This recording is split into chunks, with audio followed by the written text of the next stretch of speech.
Mateus capítulo 24, versículo 45. Mateus 24, 45, até o versículo 51. Quem é, pois, o servo fiel e prudente, a quem o Senhor confiou os seus conservos, para dar-lhes o sustento a seu tempo? Bem-aventurado aquele servo a quem o seu Senhor, quando vier, achar fazendo assim. Em verdade vos digo que lhe confiará todos os seus bens. Mas se aquele servo, sendo mau, disser consigo mesmo, meu senhor demora-se, e passar a espancar os seus companheiros, e a comer e beber com ébrios, virá o senhor daquele servo em dia em que não o espera, e em hora que não sabe, e castigá-lo-á, lançando-lhe a sorte com os hipócritas. Ali haverá choro e ranger de dentes. Então, continuando essa ministração, nós vimos que, após o Senhor falar da sua vinda como ladrão, ele vai nos proferir 3 parábolas, justamente para nos alertar com relação à nossa preparação, para que nós não sejamos pegos como ladrão. Então ele profere essa primeira parábola, que é do servo bom e do servo mau. Depois ele vai falar da parábola das 10 virgens e logo depois ele vai falar da parábola dos talentos. Justamente para preparar os seus discípulos, os seus seguidores, a estarem vigilantes. Foi um termo que a Lucimar usou na oração dela, né? Então o nosso papel, irmãos, é estarmos vigilantes. Porque, como foi falado na última reunião, o Senhor não quer pegar ninguém de surpresa, né? Então, ele dá instruções, ele dá ensinamentos para que nós estejamos preparados. Porque quando o Senhor vier, não haverá tempo para preparativos, né? Deixa eu me preparar. O Senhor vai vir na hora em que aquele servo negligente não está esperando. E por que ele não está esperando? Porque ele é negligente. E na semana passada nós falamos sobre o servo fiel. O servo fiel e prudente, a quem o Senhor confia os seus conservos, né? O que é, irmãos, ser alguém fiel? O que quer dizer ser alguém fiel? É alguém que é confiável. Alguém em quem você pode confiar. A gente se relaciona, né, com pessoas e a gente sabe que tem muita gente que não é confiável, né? A gente espera que a pessoa faça uma determinada coisa, a gente confia algo àquela pessoa e aquela pessoa falha. Aquela pessoa não é diligente. A gente espera algo que foi entregue à pessoa para a pessoa fazer e a pessoa não faz. Como que vai ficar o nosso relacionamento com essa pessoa? Vai ficar difícil, né? Poxa, é meu irmão, tudo bem, é uma pessoa que eu me relaciono, mas eu sei que nessa pessoa eu não posso confiar. Meu. Essa pessoa aí eu tenho que ficar com o pé atrás. Não é uma pessoa confiável. A gente, só um exemplo, né? Sem nomear ninguém, mas imagina a pessoa que limpa aqui o salão. Né? Aí a gente confia na pessoa. Não, a pessoa vai vir tal dia para limpar o salão, porque no dia seguinte vai ter reunião. E a gente está ali, entregou o serviço, certo? Aí chega no dia, a pessoa não vem. Tudo bem, aconteceu uma vez, né? Aí chega, acontece de novo. Poxa, você já vai perder a confiança na pessoa. Assim como alguém que você contratou para prestar um serviço na sua casa de pedreiro, a pessoa não é confiável. A pessoa não é fiel. E o Senhor, ele precisa de pessoas confiáveis na sua obra, irmãos. Pessoas a quem ele entrega o serviço para cuidar dos conservos e aquele servo, ele vai fazer esse serviço. Então, quando o Senhor voltar e encontrar aquele servo fazendo assim, o Senhor vai falar o quê? Bem-aventurado, servo fiel e prudente. Né? Então, é assim que o Senhor quer nos achar. E nós falamos semana passada sobre o servo fiel, né? E esse servo fiel, irmãos, ele tem uma recompensa. Está aqui no versículo 47. A partir do 46, né? Bem-aventurado aquele servo a quem o seu senhor, quando vier, achar fazendo assim. Ou seja, é um servo confiável. Eu pedi para o servo fazer um determinado serviço, ele foi lá e fez conforme o senhor da casa determinou. Então, o que o senhor vai falar para ele? Em verdade vos digo que lhe confiará todos os seus bens. Por quê? Porque ele foi fiel no pouco, sobre o muito o colocarei. Então, a recompensa tem a ver, irmãos, com o nosso serviço aqui e agora. Será que nós estamos sendo fiéis àquilo que o Senhor nos entregou? Entregou a cada um de nós?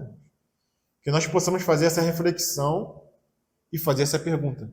Será que nós estamos alimentando os nossos conservos? Os nossos irmãos? Todos nós somos servos, certo? Então, se eu sou servo, se eu chamo o Senhor de Senhor, e a Lucimar chama o Senhor de Senhor, nós somos conservos. Né? Se o seu filho tem o Senhor como Senhor, ele é seu conservo. Então, quem são os conservos do Senhor? Todos aqueles que têm o Senhor como Senhor, que chamam o Senhor como Senhor. Então, todos nós, irmãos, somos conservos uns dos outros. Lá em Lucas, no capítulo 12, que é uma passagem paralela, Lucas usa o termo mordomo. Quem é, pois, o mordomo fiel? Aqui, o Mateus usou o termo servo. Lucas usa o termo mordomo. A gente vai falar um pouco mais na frente sobre isso. Mas o que é mordomia? É administração. É o dispenseiro. É aquele que administra os bens do Senhor.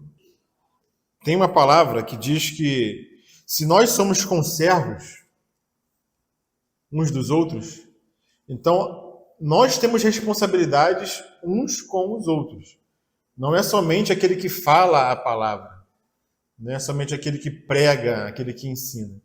Mas cada um de nós, o Senhor deixou a responsabilidade de alimentar cada um o seu conservo. Então, cada um aqui, o exemplo da Assembleia da Boiúna, né? Cada irmão que serve aqui, que reúne aqui, ele tem a responsabilidade com o irmão do lado. Certo? Não é só a pessoa que está ministrando lá na frente. Porque o Senhor deu dons a todos os irmãos. A todos os irmãos o Senhor deu algum dom, algum talento. E nós devemos usar esse talento em prol do outro irmão. Para alimentar o outro irmão. E não ser um tropeço na vida do irmão. Então, cada um de nós, mano, tem essa responsabilidade. Não é só o irmão que está ensinando e que está falando. Assim, uma ligação que você faz para o irmão, você está alimentando o irmão. Claro que uma ligação que você faz com o intuito de alimentar o irmão espiritualmente. Se você faz uma ligação para o irmão para falar de futebol, para falar de filme, para falar de novela, você não está alimentando o irmão.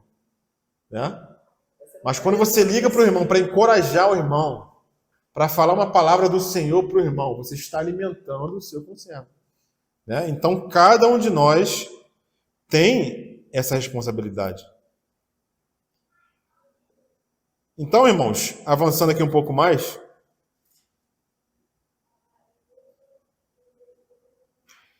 lá em Lucas, eu voltando aqui, pegando o fio da meada, né? Ele usa a palavra mordomo, ou dispenseiro. Lucas capítulo 12. E dispenseiro é aquele que administra os dons que o Senhor deu. A gente vai ver mais na frente, na parábola dos talentos, na terceira parábola que o Senhor fala aqui, né? Que o Senhor deu talentos para os seus servos. E cada um administrou esse talento de uma forma. Aquele a quem o Senhor deu um talento, como que ele administrou aquele talento? Que o Senhor deu? Enterrou. Ou seja, a administração dele foi essa. Ele enterrou aquele talento.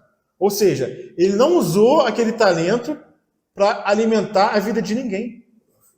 Ele não multiplicou aquele talento, mas ele administrou de forma errada. Então ele foi um mau servo. O Senhor vai chamar ele de mau servo. Então cada um de nós, irmãos, tem essa responsabilidade. E a recompensa é qual? Em verdade vos digo que o porá sobre todos os seus bens. Então, se somos responsáveis ou diligentes no pouco que o Senhor nos dá, o Senhor vai nos colocar numa posição maior. Aquele que é fiel no pouco, sobre o muito eu o colocarei. Nós devemos notar que a fidelidade em um serviço é recompensado por maior serviço e maior responsabilidade. O servo que ganhou 10 minas recebeu autoridade sobre 10 cidades. A princípio ele recebeu 10 minas, mas ele foi fiel, então o Senhor colocou ele sobre 10 cidades. Então, quando nós somos responsáveis, a responsabilidade que o Senhor coloca sobre nós, ela aumenta. Se somos fiéis no pouco, o Senhor acrescenta mais responsabilidade a nós, né? Mas hoje eu queria entrar na questão do servo mau. Semana passada nós falamos do servo fiel, e hoje eu queria falar sobre o servo mau, né?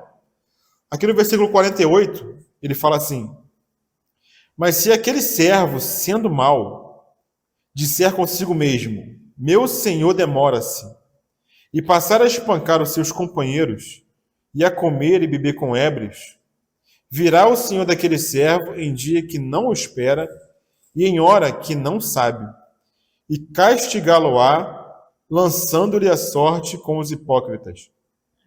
Ali haverá choro e ranger de dente. Irmãos, esse homem aqui que o Senhor fala é o mesmo servo que o Senhor está falando que ele foi fiel. Porque ele fala assim, se aquele servo que eu acabei de falar, que foi fiel, ele for um servo mau, o que isso quer dizer? Que cada um de nós está propenso a ser um servo bom ou um servo mau. Isso diz respeito, irmãos, a cada um de nós. Porque não existe a posição de cima do muro, irmãos. Ou nós somos fiéis, ou nós somos infiéis. Ou nós somos diligentes, ou nós somos negligentes. Ou nós somos bons dispenseiros, ou nós somos maus dispenseiros, irmãos. O que o Senhor fala que vai fazer com a igreja que é morna? Porque não és quente e nem frio, vomitar-te da minha boca. Então não existe posição intermediária, irmãos. Não existe aquele irmão que vem, senta na cadeira na reunião, assiste e vai embora. Não existe posição neutra no reino do Senhor. Ou você está alimentando os conservos, ou você está sendo tropeço para os conservos. Não existe posição intermediária para o Senhor. Ou você é um bom servo, ou você é um hipócrita.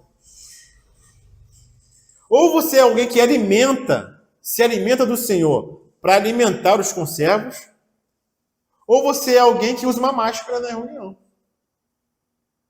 Somente está esquentando o banco, irmãos. E nós não podemos ser assim, irmãos. Nós temos que ser, no reino do Senhor, alguém que depende dele para fazer as coisas e sermos proativos.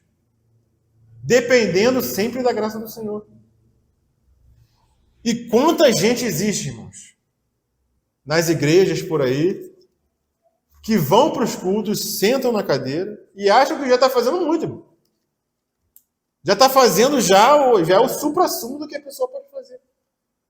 Não serve ninguém, não acompanha ninguém, não aconselha ninguém, não exorta ninguém. Sai dali e vai viver a sua própria vida. Saiu do culto, vou fazer o quê? Vou para o meu restaurante, vou para o meu futebol, Tem gente que sai da reunião e vai até para a balada, irmão.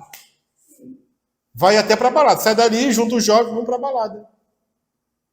E acha que já está, não, já fui para a reunião domingo, já fui mais um dia, já fui 2 dias na semana, e já acha que está fazendo muito para o Senhor, né? Mas o que acontece com esse servo mau, irmãos? Ele fala assim, mas se aquele servo, sendo mau, por que esse servo é mau, Lucimar? Porque ele disse consigo mesmo, o meu Senhor demora-se. Irmãos, qual é a conversa mais importante que nós temos na nossa vida? Qual é a conversa mais importante que nós temos ali? Não, a conversa. Qual é a conversa que nós temos que é mais importante? É a conversa que eu tenho com o Malvino? É a conversa que eu tenho com o Lucimar? Irmãos, a conversa mais importante é a conversa que nós temos com nós mesmos. São os nossos pensamentos. Essa é a conversa mais importante. Como é que fala lá em Provérbios? Se tem alguma coisa que nós temos que cuidar, irmãos, é o quê? Nosso coração. Dele procedência da vida. Cuidar do coração, por quê?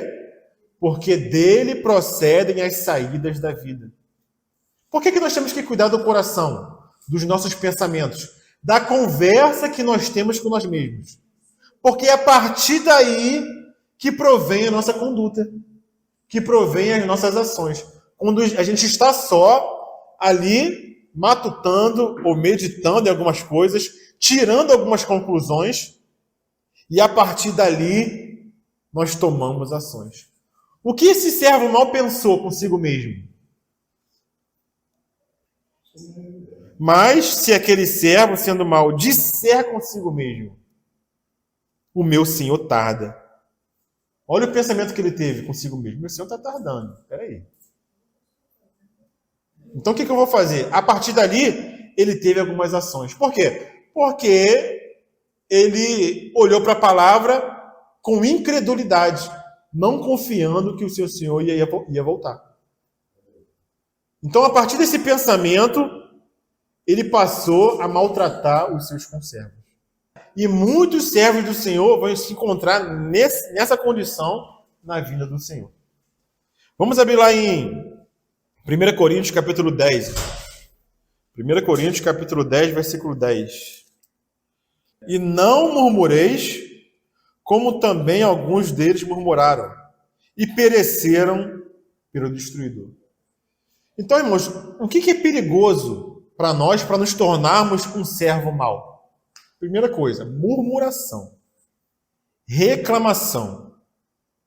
Reclamar do irmão, reclamar da reunião, reclamar da liderança.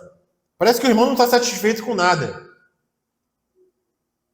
Irmãos, isso é muito perigoso, irmãos. Reclama do marido, reclama da esposa, reclama da vida. Não tem aquele desenho antigo, né? Tinha aquele... É urso, né? Não era urso? Hiena, né? Ó vida, ó céus. Então tem irmão que é assim, irmãos, vive murmurando. Você acha que o irmão que vive murmurando, ele vai ter condições de alimentar alguém, irmão? O que está saindo dele? Ele vai contaminar o outro, ele vai ser tropeço na vida do outro. Ele murmura consigo mesmo e murmura ao pé do ouvido. Ele chama no pé do ouvido. Aquele irmão lá, viu o que aquele irmão fez? Que não sei o quê. Tá vendo o que estão fazendo ali? Aquele irmão ali, o que ele falou? Isso, irmãos, é murmuração e é contaminar os irmãos. Existem 6 coisas que o Senhor odeia. E a 7ª, ele faz o quê? Ele abomina. Que é o quê? Contenda entre os irmãos. Aquele que produz contenda entre os irmãos. Esse é um servo mau, irmãos. O que semeia contenda entre irmãos. E não murmureis, como também alguns deles murmuraram, e pereceram pelo destruidor. O que vai acontecer com esse servo mau aqui, irmãos? O Senhor castigá-lo-á, lançando a sorte com os hipócritas. Ali haverá choro e ranger de dentes. Mas o que ele fala no versículo 11, 1 Coríntios capítulo 10? Ora, tudo isso lhe sobreveio como figura, como exemplo. E estão escritas para quê, irmãos? Para aviso nosso, para quem já são chegados os fins dos séculos. E o versículo 12, o que ele fala? Aquele, pois, que pensa estar em pé, olha para que não caia. Então nós temos exemplos, irmãos, de irmãos do Antigo Testamento que ficaram prostrados no deserto por causa de quê? Da murmuração. A murmuração, irmãos... O que mais tinha no deserto era isso aí, murmuração. O que mais tinha era murmuração. Né? Imagina Reclamação. Moisés, né? Ouvindo a murmuração o tempo todo. Então, o que a murmuração causa, irmãos? A murmuração causa indolência. Causa um peso também. A murmuração causa apostasia. E tudo isso, irmãos, apostasia, indolência, que é preguiça, né, no serviço, é causado pela reclamação, pela murmuração. Mas por que aquele servo, irmãos, ele passou a espancar os seus conservos? Porque ele pensou consigo mesmo: o meu senhor tarda, o meu senhor demora. Então o que ele passou a fazer? A satisfazer suas próprias vontades. E não satisfazer o senhor da casa que confiou aquele serviço a ele. Aqui em Hebreus capítulo 10, versículo 37. Hebreus 10, 37. Aquele servo achou que o Senhor estava tardando, né? Mas aqui em Hebreus 10, versículo 37, fala o quê? Porque ainda um pouquinho de tempo, e o que há de vir virá, e não tardará. Mas o servo pensou o contrário: o meu Senhor está demorando. O meu Senhor está tardando. E aqui ele fala o contrário: não tardará. Mas o justo viverá pela... Mas o que aconteceu com o servo mau? Ele recuou. E se ele recuar, a minha alma não tem prazer nele. Nós, porém, não somos dos que retrocedem. Somos, irmãos, nós? A gente pode falar isso, irmãos? Será que nós somos dos que não retrocedem? Amém, irmãos? Amém. Podemos falar isso, irmãos? Sim. Nós somos dos que não retrocedem. Isso é sério, irmãos. Mas temos que cuidar para que não aconteça, porque tem que ficar vigilante. Isso é sério, irmãos. Não é só um não da boca para fora, irmãos. Será que isso é verdade em nós? É um exercício, né? Porque quando a gente menos espera, a gente cai na armadilha. Isso, aquele que está de pé, cuide para que não caia. Porque o Senhor é uma escolha diária. Será que nós estamos vivendo pela fé todos os dias de nossa vida? Será que a gente tem cuidado dessa palavra, irmãos, a cada dia? Será que hoje eu fui um servo vigilante? E no dia seguinte, será que hoje eu fui um servo vigilante? E no dia seguinte, será que hoje eu fui um servo vigilante? Isso é todo dia. Então, irmãos, qual é o nosso papel? Segundo essa parábola aqui do servo fiel e prudente. É alimentar os conservos. Não esqueça disso. A nossa preocupação é alimentar os nossos conservos. Será que eu estou alimentando minha esposa com a palavra em casa? Será que minha esposa está me alimentando em casa com a palavra? Será que nós estamos alimentando os nossos filhos com a palavra do Senhor? Será que nós temos nos preocupado com cada irmão? Que a gente não pode se preocupar com o mundo todo, mas é impossível. Mas a gente pode se preocupar com aqueles que nós nos relacionamos. A nossa esfera de atuação está aonde o Senhor nos colocou. E o Senhor nos colocou aonde? Com aquelas pessoas que nós nos relacionamos. Esse é o próximo. O meu próximo não está lá no Japão. O meu próximo não está na China. O meu próximo está com as pessoas que eu me relaciono. Naquela esfera de atuação onde eu posso chegar, onde eu posso alcançar. E nessas pessoas, será que eu estou preocupado em alimentá-las? Alimentar cada servo a seu tempo, com o alimento correto. Aquilo que a Kátia falou, né? Existe um alimento que é próprio para determinada idade. O bebezinho, quando nasce, você não pode dar um feijão para ele, vai matar o bebê. Mas também, quando ele cresce, você não pode ficar com papinha. Então, cada fase tem seu alimento próprio. Por isso que o servo fiel alimenta os seus conservos a seu tempo, que é a palavra do Senhor. Mas o servo mau, ele faz o quê, irmãos? Além de não alimentar, já está sendo mau, só de não alimentar. Né? Ele ainda espanca. Ele ainda espanca os conservos. Maltrata os conservos. Plantando intriga entre os irmãos, reclamando, pecando. Quando o irmão peca, ele é um tropeço para outros irmãos. Então, como a Lucimar reforçou aí, né? Não existe em cima do muro. Ou você é fiel ou você é infiel. Ou você é prudente ou você é insensato. Ou você é diligente ou você é negligente. E como a gente leu aqui em Coríntios, aqueles servos do passado, eles foram destruídos pelo destruidor e ficaram mortos, prostrados no deserto, para quê? Para exemplo nosso, irmãos. Não sei se todos aqui viram aquele filme do Peregrino. Existe um momento lá que o cristão está caminhando com o evangelista E ele vê tumbas, ele vê mortos pelo caminho, né? E o cristão pergunta para o evangelista: por que esses mortos estão aqui? Aí o evangelista responde o seguinte: eles foram deixados aí para exemplo daqueles que estão peregrinando. Para você ver e não andar no caminho deles. Então, muito interessante essa figura, irmãos. O Senhor deixa exemplos na palavra, exemplos de servos maus, servos infiéis, para que nós aprendamos também com esses exemplos maus. Eu só lembro do Datã, Coré e Abirão. Tem vários, irmão. Pode citar. Tem Saul Eu também, lembro muito deles. né? Esses exemplos maus que o Senhor deixa na palavra, né? Então, irmãos, repetindo, né? Cuidado com as conversas que nós temos conosco mesmo.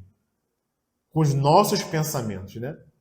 Que nós possamos crer na palavra e não ter dúvida com relação à palavra. Não ser incrédulos com relação à palavra. Sobretudo o que se deve guardar, guarda o teu coração, porque dele procedem as saídas da vida. Por isso que a palavra fala o quê, irmãos? E o que nós devemos pensar, Lucimar? Pensai nas coisas que são do alto e não nas que são aqui da terra. Mas por que o servo começou a agir assim, irmãos? Porque ele esqueceu da vinda do Senhor. Então, olha quão importante é nós sempre termos a esperança da vinda do Senhor. Porque onde não há esperança da vinda, há perigo de apostasia. Aonde não tem esperança da parousia do Senhor, da manifestação da presença do Senhor, há sempre o risco de apostasia. Lá em 2 Pedro, vamos abrir lá, irmãos, 2 Pedro, capítulo 3. Porque esse servo vivia como se o Senhor não fosse voltar. Não existe muitos assim, irmãos, que vivem como se não fossem morrer, vivem como se o Senhor não fosse voltar. Parece que não existe a morte, né? Ele vive acumulando. O que o Senhor falou para aquele homem lá, né? Que destruiu os celeiros, construiu os celeiros maiores e disse para sua alma: folga, porque agora você tem recurso para muitos dias. O que o Senhor fala para ele? Louco, hoje mesmo te pedirão a tua alma. E o que tem guardado? Para quem será? Vivia como se não fosse morrer. E tem muitos servos que vivem como se o Senhor não fosse voltar. Mas é nessa hora que o Senhor volta, irmão. 2 Pedro, capítulo 3, versículo 4. Vamos ler essa passagem aqui? Vamos ler essa passagem porque tem a ver com o pensamento do servo mau. O meu Senhor tarda. E o que Pedro fala aqui? E dizendo: onde está a promessa da sua vinda? Pedro fala que alguns perguntam assim, né? Onde está a promessa da sua vida? Porque desde que os pais dormiram, todas as coisas permanecem como desde o princípio da criação. Porque deliberadamente, o que o servo mal fez?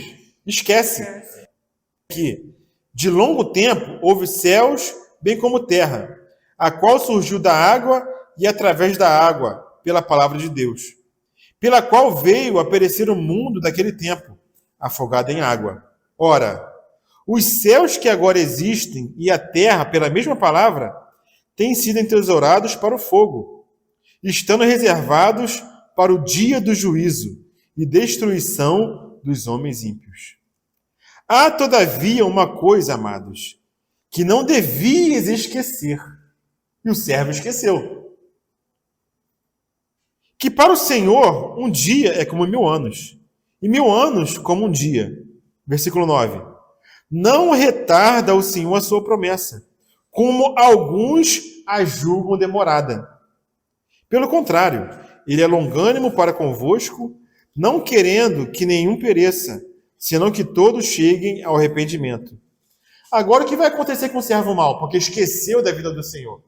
Porque pensou que o seu Senhor estava tardando. Versículo 10. Virá, entretanto, como ladrão o dia do Senhor, no qual os céus passarão com estrepitoso estrondo, e os elementos se desfarão abrasados. Também a terra e as obras que nela existem serão atingidas. Agora, olha o alerta que Pedro faz. Visto que todas essas coisas hão de ser assim desfeitas, deveis ser tais como os que vivem em santo procedimento e piedade, esperando e apressando a vinda de Deus, por causa dos quais os céus incendiados serão desfeitos e os elementos abrasados se derreterão. Então, o servo fiel, ele ouve o que está aqui no versículo 11. Ele crê na palavra de que tudo isso vai acontecer. E não fica falando, desde que os pais morreram, a terra e o céu permanecem do mesmo jeito. E se esquece do juízo que o Senhor já trouxe à terra. Vários juízos que o Senhor trouxe à terra. Em épocas passadas. E vai trazer novamente, irmãos. E se nós sabemos disso, irmãos, como que nós devemos viver? Visto que todas essas coisas hão de ser assim desfeitas, deveis ser tais como os que vivem em santo procedimento e piedade, esperando e apressando a vinda do Senhor. Será que nós temos vivido assim, irmãos? Esperando e apressando a vinda do Senhor? Como que nós podemos apressar a vinda do Senhor? Se santificando, se purificando, buscando ser aquela noiva, que se veste de vestes brancas, né? Mas aquele servo mau estava vivendo assim, irmão? Não existe muitos pastores assim, Lucimar? Que adulteram, né? Que pecam, e no domingo estão lá pregando na igreja? A gente não conhece? Tem uma história que o irmão conta que o irmão estava no Uber, trabalhava de Uber, e ele pegou uma pessoa, né?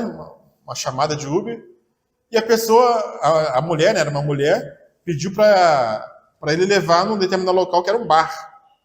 Né? Tranquilo, o Uber foi lá, trabalhar de Uber, pegou a mulher, levou para o bar, e a mulher falou o seguinte: não, quando a gente chegar no bar, a pessoa que está esperando a gente lá, ela vai pagar a corrida. Beleza. Aí o Uber foi lá, chegou lá. Quando a mulher desceu, quem é que veio pagar a corrida da mulher, que não era esposa dele, no bar? O pastor da igreja. A igreja dele. O pastor da igreja dele. E o que aconteceu no domingo seguinte? O pastor estava lá pregando na igreja. Como se nada tivesse acontecido. Sim, esperando a mulher que não era esposa dele. Esse é hipócrita. É o que chamam de hipócrita. É o servo mau. Mas isso tudo começou, irmãos, com a incredulidade do servo mau com relação à vida do Senhor. Então a incredulidade, ela gera indolência. E depois vem rebelião. E depois vem apostasia declarada, né? E isso, essa degradação só vai aumentando. Mas isso aconteceu por quê? Porque ele tinha uma relação vertical equivocada. Então, quando a pessoa o servo tem uma relação vertical com o Senhor equivocada, a relação horizontal vai no mesmo caminho. A relação um com os outros vai seguir o mesmo caminho. Não foi isso que aconteceu com os Gálatas? Os Gálatas tinham uma doutrina errada. Estava sendo pregada uma doutrina errada para os Gálatas. Qual era a doutrina errada que estava sendo pregada? Que eles tinham que voltar para o judaísmo. Voltar a guardar a lei. Voltar a guardar dias, guardar festa. Então, Paulo fala que eles decaíram da graça. E o que isso gerou na conduta uns com os outros, irmão? O que isso gerou? Vamos abrir lá em Gálatas. Capítulo 5, versículo 15. Olha o que uma doutrina errada pode fazer, irmãos. Olha o que um ensinamento errado pode fazer no meio dos irmãos. Gálatas, capítulo 5, versículo 15. Se vós, porém... Gálatas 5, 15. Se vós, porém, vos mordeis e devorais uns aos outros, vede que não sejais mutuamente destruídos. Olha o que estava acontecendo entre os irmãos. Mordeis e devorais. Estava um mordendo o outro, devorando o outro. Isso por quê? Porque estava sendo ensinado uma doutrina errada. O relacionamento vertical estava equivocado. Então, uma má doutrina gera uma má conduta, irmãos. Eles estavam se mordendo, se comendo uns aos outros, imagina. E eu já presenciei isso, irmãos, entre os irmãos se comendo. brigando um com o outro, irmãos. E na denominação, eu já escutei que aquelas reuniões administrativas que aconteciam, irmãos, sabe o que tinha que ter lá dentro? Segurança. Segurança. Tinha que ter segurança, irmãos, e armado, tá? Reuniões aí, não vou citar, né? Reuniões de denominações, não reunião assim pública, né? Reunião administrativa. Não, tinha que ter segurança, porque o bicho pegava, irmão. E é literal, quando lá em Mateus 24, no servo mau, fala que espancava os seus conservos, aquilo lá é simbólico. Mas também acontece literalmente, irmão. Um irmão espancando o outro, batendo mesmo. Mau servo, em vez de alimentar o conservo, está espancando o seu conservo, né? Normalmente deve ser por interesse de dinheiro. Ah, com certeza. E a gente vai falar disso agora, Malvino. Agora a gente vai falar sobre isso. Né? Por quê? Porque tudo começa com o coração descuidado. Com pensamentos descuidados com relação às coisas de Deus. Então o irmão já não tem prazer de estar com outro irmão. Ele está ali, mas está com uma máscara. Por quê? Porque ele é hipócrita. Vamos abrir lá em Lucas capítulo 12, que é a passagem paralela aqui de Mateus 24, 45, né? Lucas capítulo 12.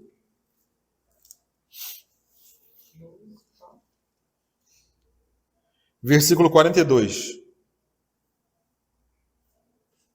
Disse o Senhor: quem é, pois, o mordomo fiel e prudente, a quem o Senhor confiará os seus conservos para dar-lhes o sustento a seu tempo? Então é uma passagem paralela, né? Que Lucas chama o servo de mordomo. Mordomo é o quê? No grego é a palavra oikonomos. Oiko quer dizer casa e nomos quer dizer norma, lei.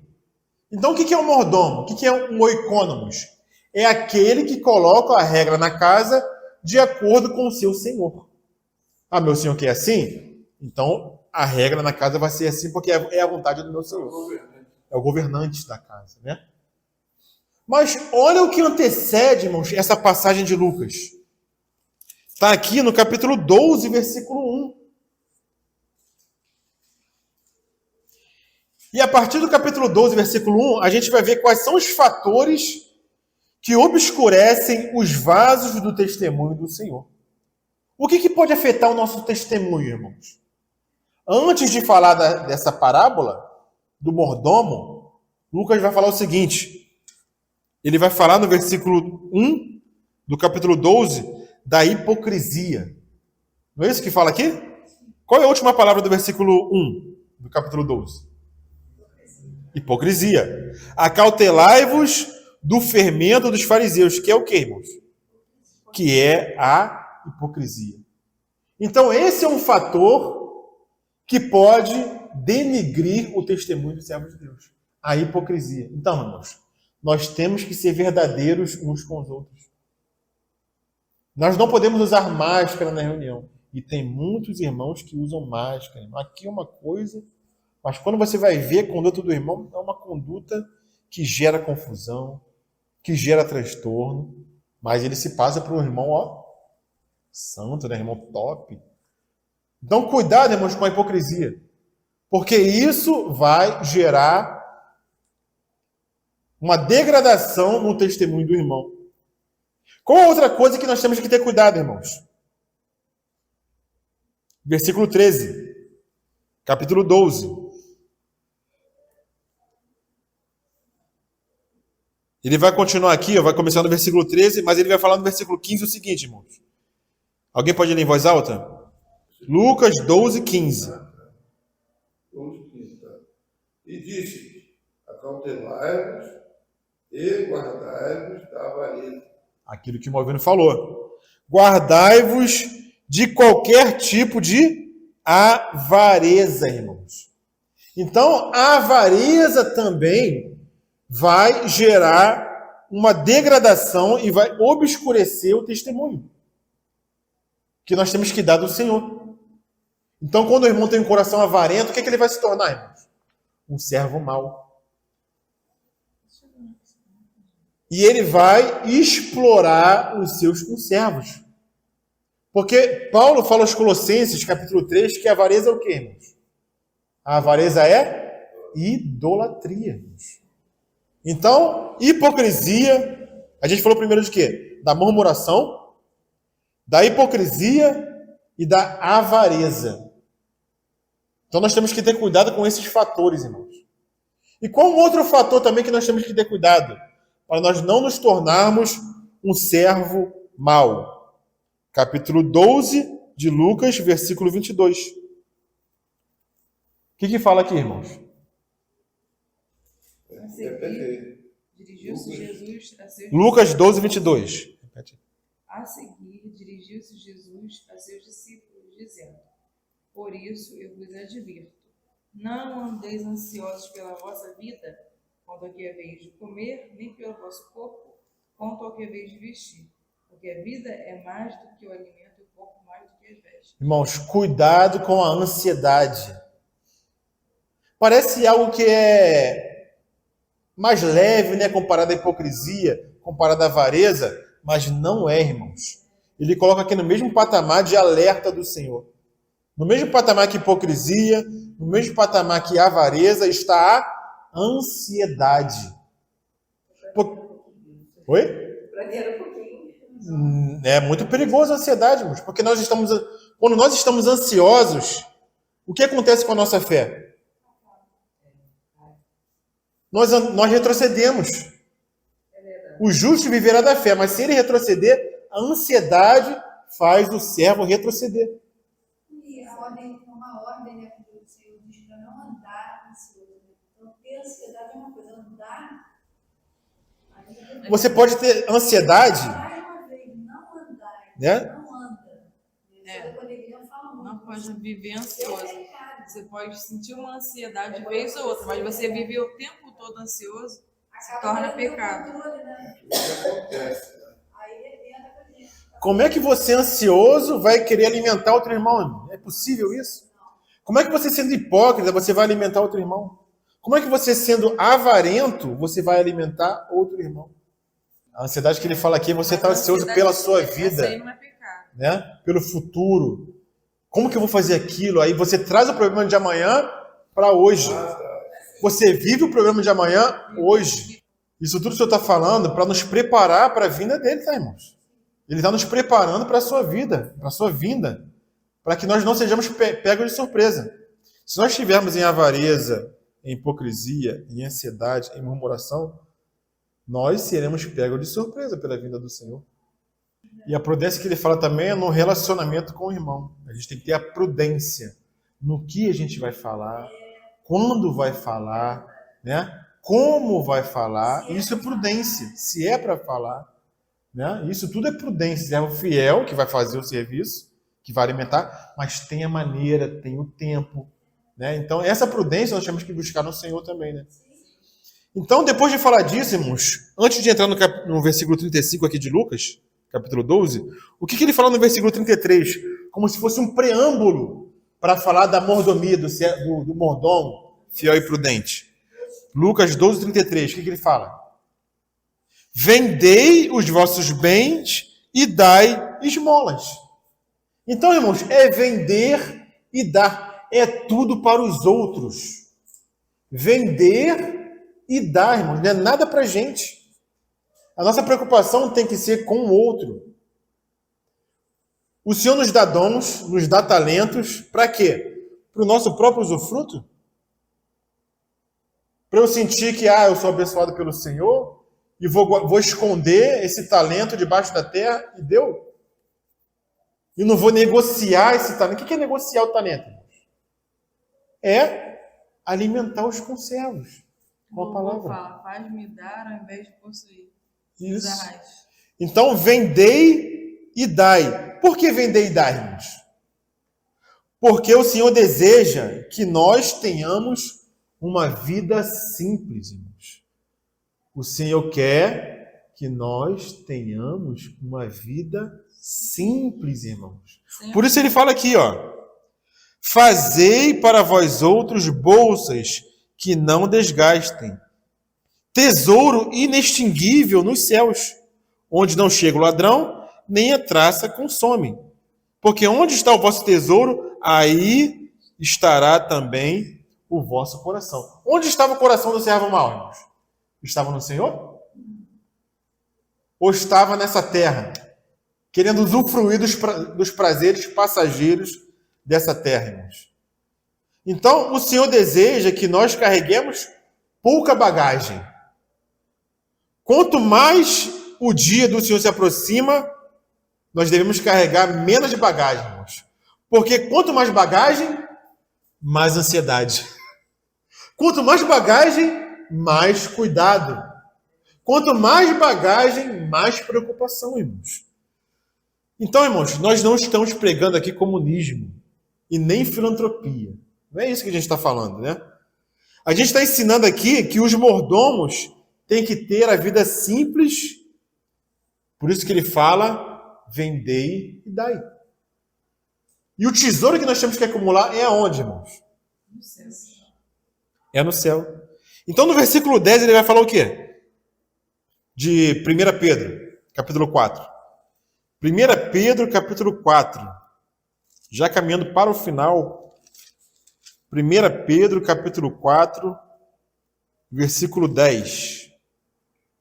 Servir uns aos outros. Opa!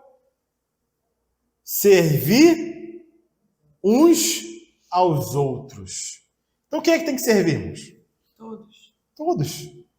Aí, Malvino, quem é que tem que servir, Malvino? A pergunta que você fez lá, né? A colocação. Servir uns aos... Todos nós somos conservos uns dos outros. 1 Pedro 4,10. Achou isso? 1 Pedro 4,10. Servir uns aos outros, mas como? Cada um conforme o dom que recebeu. Como bons mordomos, dispenseiros da multiforme graça de Deus. Se alguém fala, fale de acordo com os oráculos de Deus. Se alguém serve, faça-o na força que Deus supre, para que em todas as coisas Deus seja glorificado por meio de Jesus Cristo, a quem pertence a glória e o domínio pelos séculos dos séculos. Então o Senhor deu um dom para cada um, irmãos. O Senhor deu um dom para cada um. Mas tem aqueles que falam assim, eu não tenho nenhum dom, o Senhor não me deu nenhum dom. O Senhor não te deu nenhum dom? Como assim o Senhor não te deu nenhum dom? Tem uma história, né, que aconteceu com o irmão Steven Kahn. Ele já faleceu, o irmão Steven Kahn, com 108 anos. E um jovem chegou até ele e perguntou, como é que eu posso servir na igreja? Qual é o meu dom? O que eu posso fazer para servir o corpo de Cristo? E o irmão Steven Kahn, irmão muito sábio, né? Em uma frase que ele fala, ele engloba muita coisa. Ele fala muita coisa somente numa frase. Ele consegue resumir o mundo numa frase. E sabe qual foi a resposta que ele deu para esse jovem? A pergunta que o jovem fez, como que eu posso servir? Qual é o meu dom? A resposta dele foi a seguinte: deixe a vida crescer. Deixe a vida crescer. O que ele quer dizer, irmãos, com essa frase? Deixe a vida crescer. Deixe que a vida cresça. Você entendeu? Maturidade, né? Cristo em nós. O que ele está dizendo? Verdadeira vida. Isso. Em nós, aí vai... Quando Cristo cresce em nós, irmãos, o serviço se manifesta. Porque não vai ser por ele mesmo, né? Porque muitas vezes nós não sabemos qual é o nosso dom. Porque nós não sabemos o que fazer na casa do Senhor. Porque nós não sabemos como servir o próximo. Porque a vida não está crescendo. Nós não estamos deixando a vida crescer. Deixe que a vida cresça. Quando a vida cresce, na medida que você se nutre de Cristo, na medida que Cristo avança em você, na medida que você ama a Cristo, que você tem uma vida unida a Cristo, então a sua função vai se manifestar. É isso que ele quis dizer. Porque Cristo é a vida. Certo? Ninguém é pai aos 5 anos de idade, certo? Ninguém é mãe aos 8 anos de idade, certo? Por quê? Porque a vida não cresceu ainda naquela criança. Mas quando a vida cresce, ela consegue gerar filhos. Por quê? Porque a vida cresceu. Falando da sua naturalidade, né? Espiritualmente, a mesma coisa. Quando o Senhor cresce em nós, o serviço vai se manifestar. A função vai aparecer. E para finalizar, irmãos, aqui em Lucas, vamos voltar aqui em Lucas capítulo, vamos voltar em Mateus. Para finalizar, vamos voltar aqui a Mateus, capítulo 23, 24. Só para a gente ver uma palavra, só uma palavra, irmãos. Porque a gente já sabe o que acontece com o servo mau, certo? Ele será punido juntamente com os hipócritas. E ali haverá choro e ranger de dentes. Ou seja, vai haver uma disciplina com relação àquele servo, que é filho de Deus. Mas ele vai sofrer uma disciplina dispensacional na vinda do Senhor. Mas eu queria chamar a atenção para uma palavra, que está aqui no versículo 45. Quem é, pois, o servo fiel e prudente, a quem o Senhor confiou os seus conservos, para dar-lhes o sustento a seu tempo? Você sabe que palavra é essa aqui no grego, que foi traduzido para conservos? Essa palavra no grego aqui, que foi traduzido conservos, tem alguma outra tradução aí na Bíblia dos Irmãos? Para conservos? Diz assim: quem é, pois, o servo fiel e prudente, a quem o seu Senhor constituiu sobre os seus servos, para dar-lhes o sustento a seu tempo. Os seus servos. Aqui está conservos. O meu também é conserva. Sabe que palavra é essa no grego, irmãos? Não. Terapia. Ah, é. Terapia. Grego. Da onde vem a nossa palavra no português terapia? Então, quem são os conservos? São aqueles que ministram terapia a outros irmãos. O que quer dizer terapia, irmãos? Sabe o que quer dizer terapia? Cura. É a mesma palavra que é usada lá em Apocalipse capítulo 22. Quando fala daquela árvore da vida, aquela árvore da vida que serve de cura para as nações. A palavra cura lá é terapia, que é a mesma palavra que está sendo usada aqui para o conservo. Terapia. Então, o que nós temos que ser para o nosso irmão? O que esse servo tinha que se fazer com os conservos? Cuidar daqueles que cuidam. Então, qual é o nosso papel, irmãos? Cuidar dos que cuidam. Cuidar daqueles que curam. Cuidar daqueles que ministram terapia. Na igreja, irmãos. Terapia na igreja. E por que muitos irmãos vão buscar essa terapia no mundo, irmãos?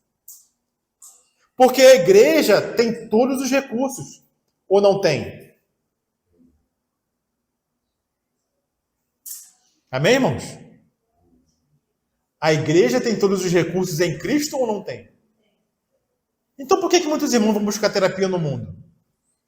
Sendo que na casa de Deus deveria haver terapeutas. Entenderam a pergunta, irmão? Por que muitos irmãos vão buscar ajuda no mundo? Fazer terapia no mundo? Sendo que a igreja em Cristo tem todos esses recursos. Por que será que isso acontece? Acha que vai ficar curado no mundo? Acha que o mundo pode tratar da sua alma? Mais do que a palavra? Ou é a palavra que trata da nossa alma, irmãos? Ou é na casa de Deus que nós deveríamos ter terapeutas que cuidam da nossa alma? Isso acontece, irmãos, porque em virtude do retrocesso dos irmãos, aqueles que retrocedem, em quem o Senhor não tem prazer, por causa da nossa pequenez em não confiar no Senhor, não confiar na palavra.